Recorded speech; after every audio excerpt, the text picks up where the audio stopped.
जो एक अंगूठे पे खड़े होकर प्राणायाम साधा है तो महाराज अब तो समस्त देवताओं का प्राणवायु रुक गया हमारे। बोले नहीं वम विदामो भगवान प्राण रोधम चराचरस्याखिल सत्वधाम्ना विदेहि तन्नो वृजनात् विमोक्षम प्रार्थम वयं त्वां शरणं शरण्यम।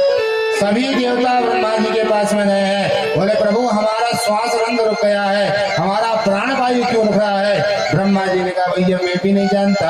अब तो ब्रह्मा जी सब देवताओं को लेकर भगवान के पास में पहुंचे हैं और जाकर बोले मेरा, सभी देवताओं ने कहा हमारा प्राण वायु क्यों रुक रहा है प्रभु। अब तो भगवान ने ध्यान दिया, बोले चिंता करने की कोई बात नहीं है। बोले मेरा जो भक्त है ध्रुव उसने प्राणवायु को चढ़ा लिया है। अब तो भगवान से बोले आप जल्दी जाइए नहीं तो सभी का प्राण रुक जाएगा।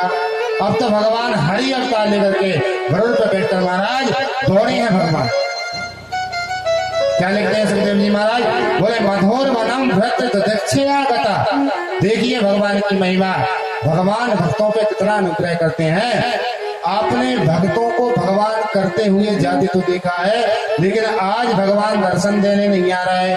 क्यों? बोले भक्त दक्षया, आज भगवान भक्त का दर्शन करने के लिए दौड़े। भगवान कहते हैं जो तू आवे एक पग मैं आऊं पग साथ। अरे मनुष्य एक बार भगवान की शरण में तो जाए, भगवान तो दौड़ के उसको गले लगाने के लिए खड़े हैं। आज भगवान भक्त का दर्शन करने के लिए आए हैं। जैसे ही भगवान आए हैं आकर खड़े हो गए हैं। ध्रुव जी महाराज की समाधि लगी हुई है, भगवान की दिव्य रूप छटा का हृदय में दर्शन कर रहे हैं। तो जिस स्वरूप का हृदय में ध्रुव जी को दर्शन हो रहा है, आज भगवान वही स्वरूप लेकर सामने खड़े हो गए। लेकिन भगवान जान गए कि जब तक अंदर की छटा को तिरोहित नहीं किया जाएगा ध्रुव जी नेत्र खोलने वाले नहीं है। आज तो भगवान ने अंदर के रूप को तिरोहित किया है। जैसे ही गड़बड़ाकर ध्रुव जी की समाधि खुल गई, बोले कहाँ गए भगवान। जैसे ही नेत्र खुले हैं तो जो छटा अंदर भगवान के दर्शित हो रही थी, आज वही हरि अवतार में भगवान खड़े हैं। बोलो हरि भगवान की। देखकर ध्रुव जी का तो आनंद का पारावान नहीं रहा। जाकर भगवान के चरणों में प्रणाम करते हैं, खड़े हो जाते हैं। फिर मन में सोचने लगते हैं कि मैंने सारी बातें माताजी से गुरुजी से पूछ ली, लेकिन ये नहीं पूछा कि भगवान आ जाए तब क्या करना चाहिए। अब यहाँ मैंने सुना है कि भगवान आ जाए तो पूजन करना चाहिए, तो पूजन की सामग्री तो जंगल में कुछ है नहीं हमारे पास। और एक बात ये भी सुनी है कि भगवान आ जाए तो उनकी स्तुति करना चाहिए। तो हम पढ़े लिखे तो है नहीं, पाठशाला में एडमिशन नहीं लिया, स्तुति कैसे करें। तो हम क्या करते हैं, खड़े हो जाते हैं, फिर भगवान को प्रणाम साष्टांग दंडवत करते हैं, फिर खड़े हो जाते हैं, फिर भगवान के मुख को निहारने लगते हैं। तो भगवान मन ही मन मुस्कुराने लगे। ध्रुव जी की अंतर की गता को जान गए हैं और भगवान ने अपना 5 जन्म निकाला है और ध्रुव जी के कपोल से लगा दिया है। तो जैसे ही कपोल से लगाया है ध्रुव जी को समस्त वेद वेदांत को ज्ञान हो गया और ध्रुव जी भगवान बोल पड़े। बोले मुँह का योता प्रवेश मम वाचमिमा प्रसुप्ता संजीवयत् किल साक्षिधरा सुधाम्ना अन्यस्य हस्तचरण श्रवणत्वगादीन् प्राणान्नमो भगवते पुरुषाय तुभ्यं। हे प्रभु योऽन्ता प्रविश्य मम वाचमिमां प्रसुप्तां। बोले प्रभु आपने मेरे अंदर प्रवेश होकर मम वाचमिमां प्रसुप्तां, मेरी जो वाणी सो रही थी उस सोई हुई वाणी को आपने जगा दिया। बोले अन्य संजीव यज्ञ शक्ति धरा सुधामना। बोले जो मेरी वाणी सो रही थी आपने उस वाणी को जगा दिया। प्रभु मनुष्य कितना भी अभिमान कर ले, लेकिन बोले अन्यास्य हस्त चरण श्रवणत्वगादि प्राणान्नमो भगवते पुरुषाय तुभ्यं। बोले मनुष्य के श्रवण में जो शक्ति है वो आप ही देने वाले हो। यदि भगवान अपनी शक्ति छीन ले तो क्या होगा। बोले कान तो रहेंगे लेकिन सुनाई देना बंद हो जाएगा। भगवान आप अन्य हस्त चरण, बोले हाथों में जो क्रिया करने की जो शक्ति है वो आपने दी है। यदि आप अपनी शक्ति खींच लोगे तो हाथ का हिलना डुलना बंद हो जाएगा। महाराज जब धनुष यज्ञ हो रहा था परशुराम जी महाराज आए और आकर अत्यंत क्रोध प्रकट करने कहने लगे कि धनुष किसने तोड़ा उसको मैं छोड़ूंगा नहीं।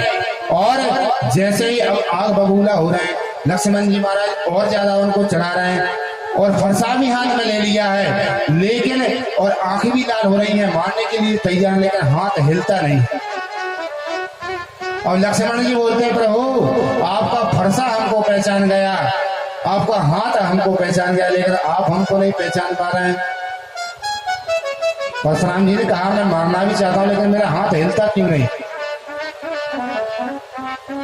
फिर समझ गए कि वही है जो जड़ को चेतन करें, जड़ें करे चेतन। फिर कहा यदि आप भगवान हो तो मेरे धनुष पे प्रत्यंचा चढ़ाकर दिखाओ।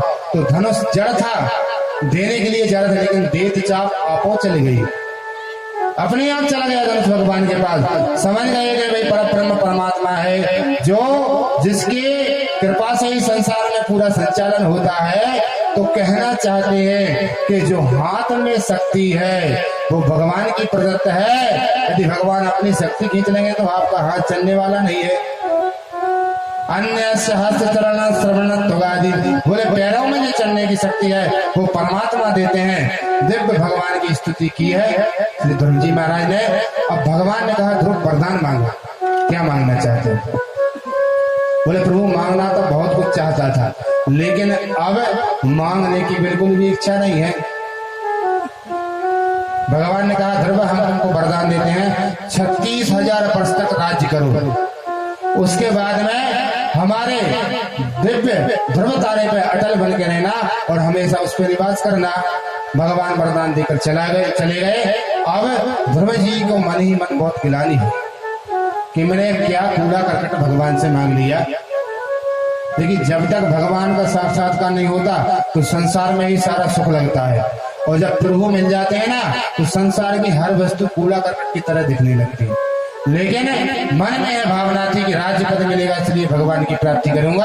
तो भगवान तो अंतर्यामी है, भगवान ने ध्रुव को वरदान दिया है, अंतर ध्यान भगवान हो गए हैं। अब तो ध्रुव जी महाराज अपने घर को वापस लौट कर आते हैं। इधर राजा को पता चलता है कि मेरा बेटा जो भाग के चला गया था वापिस आ रहा है। अब तो राजा भी स्वागत में खड़े हो गए, और जिस विमाता ने ध्रुव जी को डांट के भगाया था आज वो विमाता भी ध्रुव जी के स्वागत में खड़ी है। देखिए जा पर कृपा राम की होई, ता पर कृपा करें सब कोई। अब जब भगवान की प्राप्ति हो गई है तो सभी ध्रुव जी महाराज के स्वागत में खड़े हैं। ध्रुव जी आए हैं और आकर अपने पिता को प्रणाम किया है और अपनी विमाता को भी प्रणाम किया, दोनों को प्रणाम किया है। अब तो ध्रुव जी महाराज को राजा श्री उत्तानपाद ने राज सिंहासन पर अभिषिक्त किया और उत्तानपाद तो वन में भजन करने के लिए चले गए।